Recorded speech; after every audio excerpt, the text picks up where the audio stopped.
To be honest, I didn't want to deal with my shit.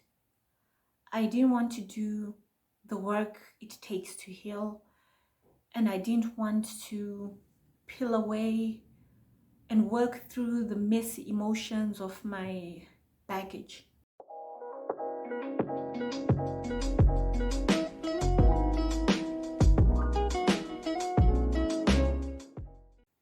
Hello everyone, welcome back to another episode of Sip and Chill Sunday with Mel. If you're new to the channel, welcome. Feel free to look around, and if you enjoy the content on the channel, click the subscribe button below and join the family. And to the returning subscribers, it's lovely to see you again. Thank you so much for your amazing support. I know I've been AWOL for a couple of weeks. I'm so sorry about that, guys. But you know how life is. Sometimes it gets hectic and you need to sort out certain things. But I'm back now and I'm excited to be back on the channel, creating content for you guys and, just chilling and having a good time. So today we are going to be talking about the reality of dating in your 30s.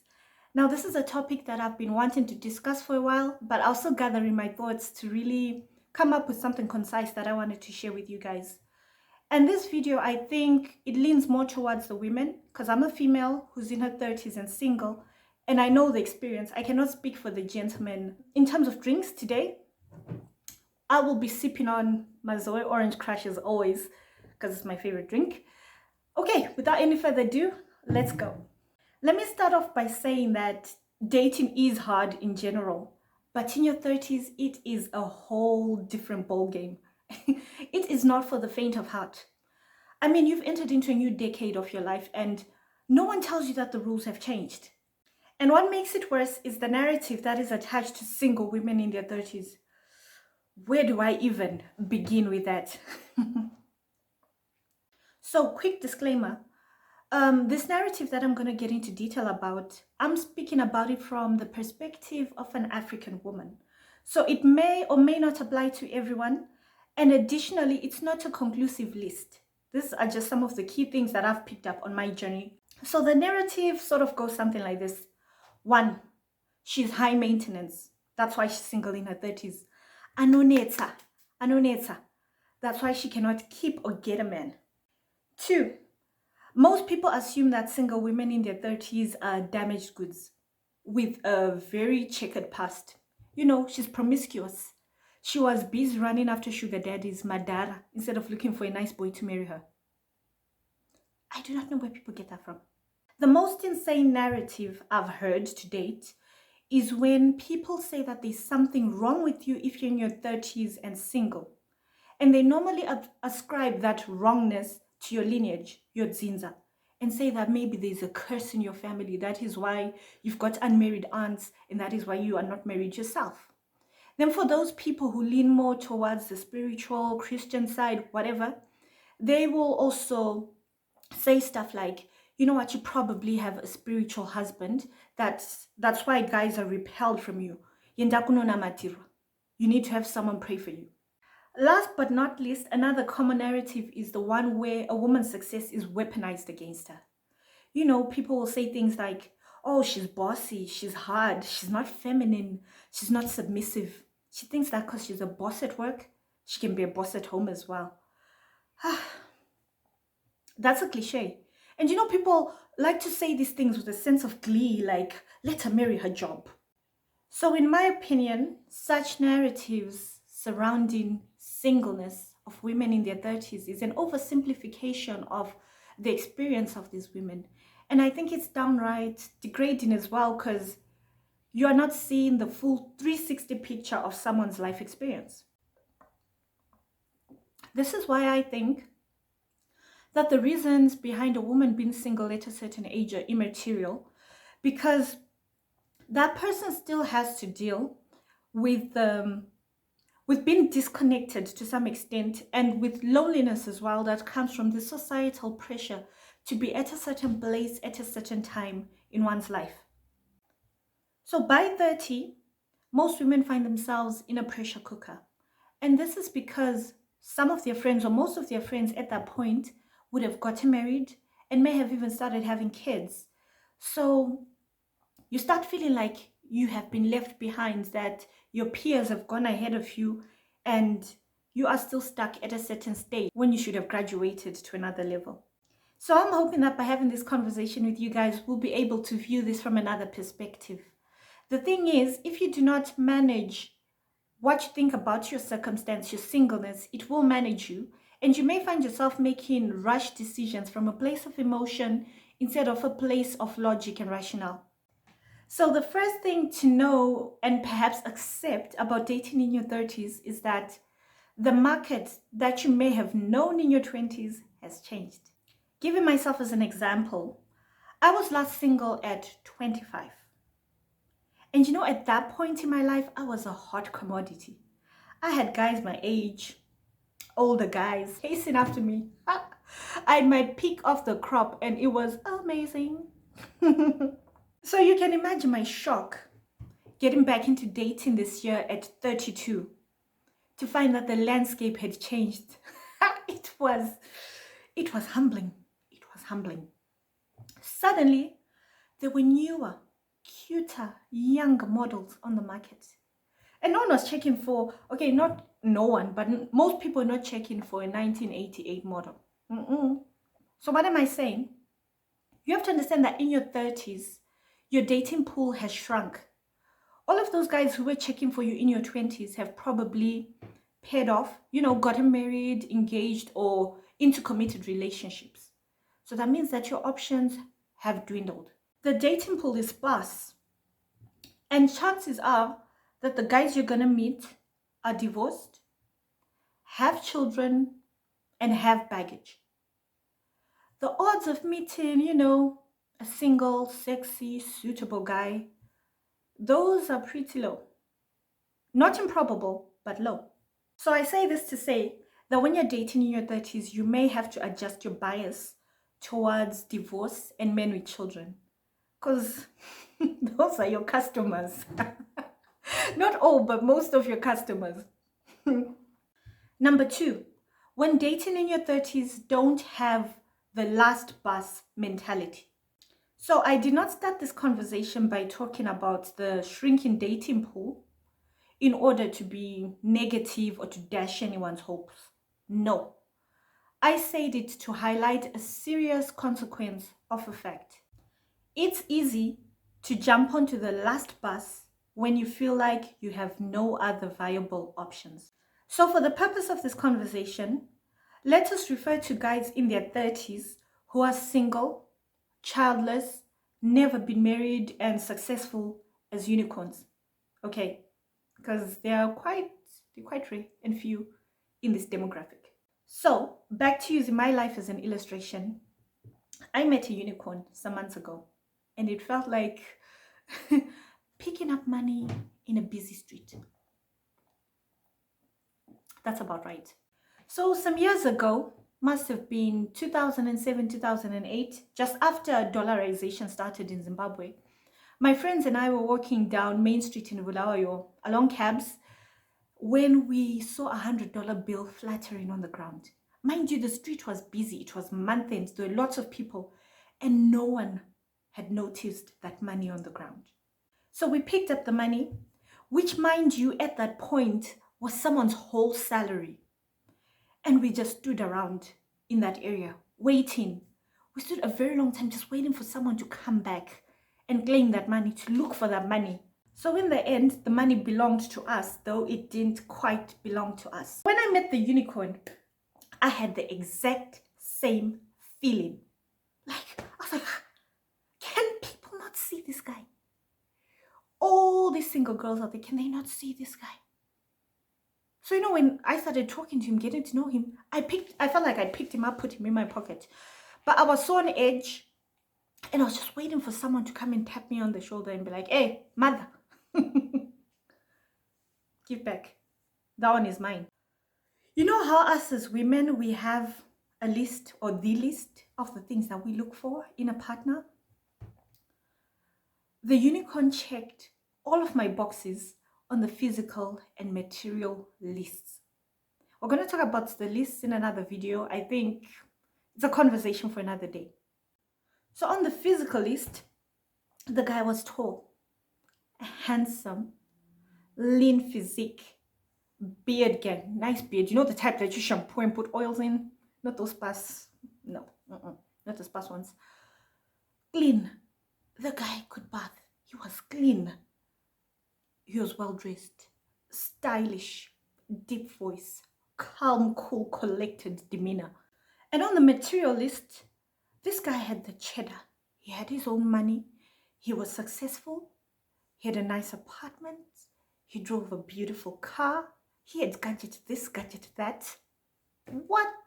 I'm sure most women would agree with me with what I've described, that this guy was a catch. But, and this is a big but, the unicorn and I were like oil and water. We did not agree on anything, ever. And he did not like anything about me that I think makes me great, or that most people find endearing about me. You know, like my little quirks, my inquisitiveness. He found it off-putting. So that put me in a very difficult position, right? A place where I was like, my ancestors, why? Why? Because I was like, look, this guy is great, he's gorgeous, he's rich. Why? Why do I not like him as a person? I did not like him as a person. I didn't like his personality. But I liked the other things, you know. But I told myself, you know what? It will work in Jesus' name. I started to dim my own light. I became docile and agreeable, very vanilla. Everything that I thought he wanted in a girl. I know you're probably thinking, damn girl, desperate much? You know what? I'm woman enough to admit that yes, I was desperate. I was very desperate in the moment. I basically justified my behavior by selling myself short. Because I told myself, girl, you're 32. What are the odds that another unicorn like this is going to wander into your life? You know? Yeah, you're smart, you're beautiful, you're girlish, you're fun, but you cannot compete with a 26-year-old. No offense to 26-year-olds, I was once one myself. So, yeah. So I told myself, let me hold on by the skin of my teeth. I was willing to contort myself. You know, wear a pair of shoes that is 2 sizes too small because it looks good. Never mind that it pinches, it hurts. I had the last bus mentality. I was operating from a place of scarcity. I was willing to hop onto a wrong bus, headed in the wrong direction, because it beat being stuck at the bus stop, waiting and hoping and praying for a bus that would or would not come.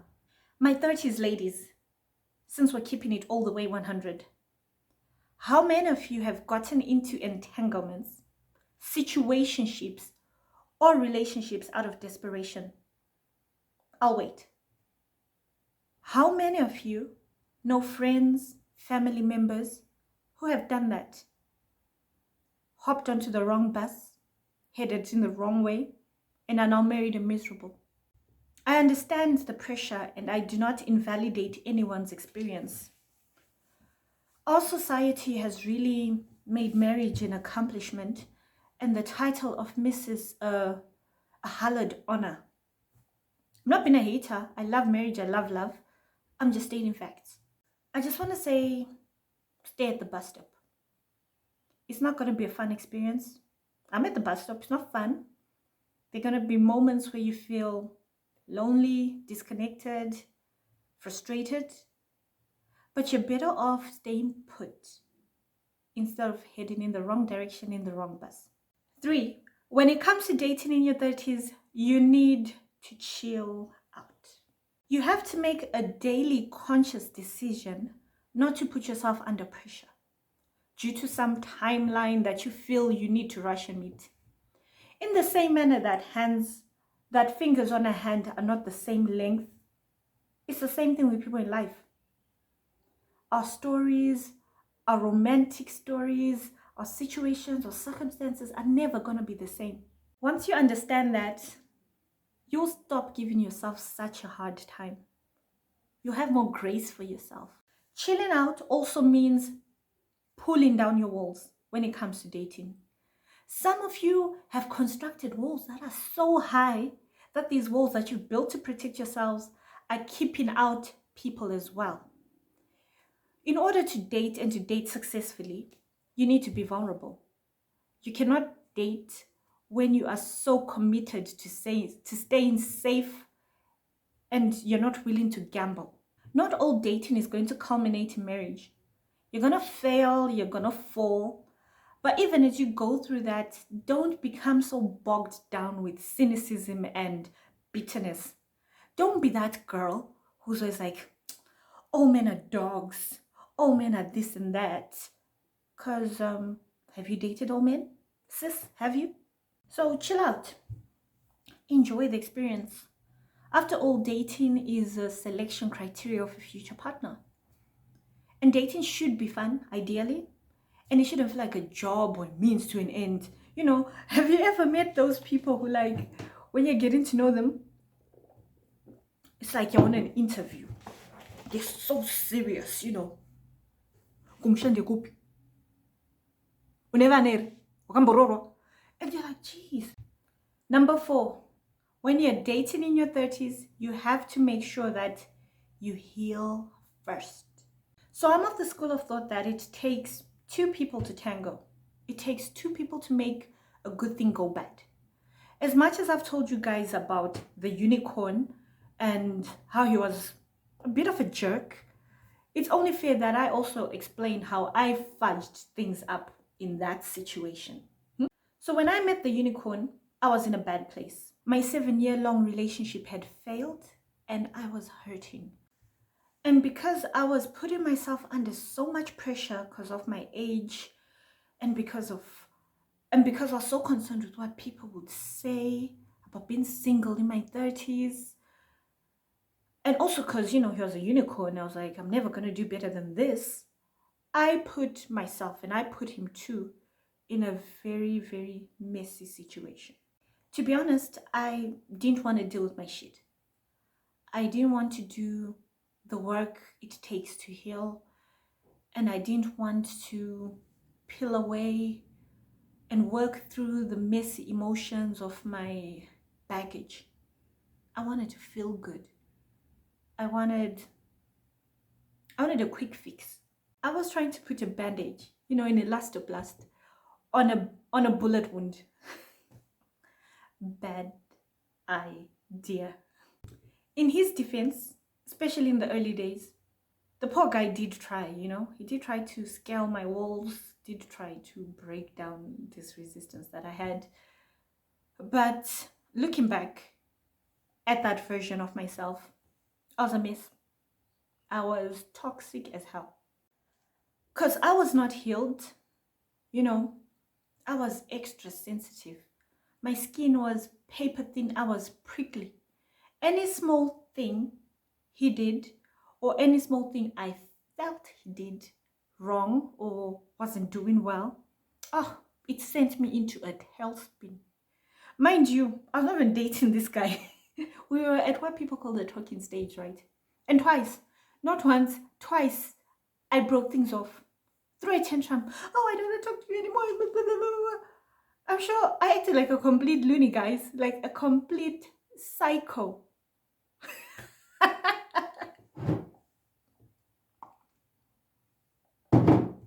Yeah, that was me. I can laugh about it now, but at the time,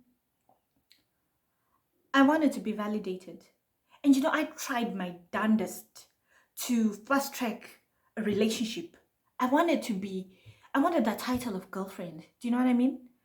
Simply because in my mind, I felt that if I could get this amazing guy, like physically, materially amazing guy, to commit to me, to want me, then it would make everything okay. I would not feel the residue of rejection, of pain, of anger that stemmed from my previous relationship. What am I saying? No person wants a broken toy. No one wants to deal with someone who projects their issues onto them, or a person who projects serious, desperate vibes. Girls, some of you are bleeding over people. I've been there. I've done that. I got the t-shirt. Stop it. Take time to heal. Take time to get yourself together. So that when you do meet that person, an ideal person, a good partner for yourself, you're not going to mess it up because you've got so much baggage. I've got so much more that I want to talk about concerning dating in your 30s, but time will not permit. Otherwise, this video will go on and on and on. So I'm going to end it here today. So thank you so much for sipping and chilling with me today. I really hope you enjoyed the video and that it was helpful, that you did not feel personally attacked. So remember, if you liked the video, like, comment, share, subscribe. Tell your friends about it. It's free. And thank you so much again for the amazing support that I always receive from you guys. I really appreciate it. I wouldn't have a platform if it wasn't for your support. So, till the next time that we meet, somewhere mumasai sai. Musarem nyasha.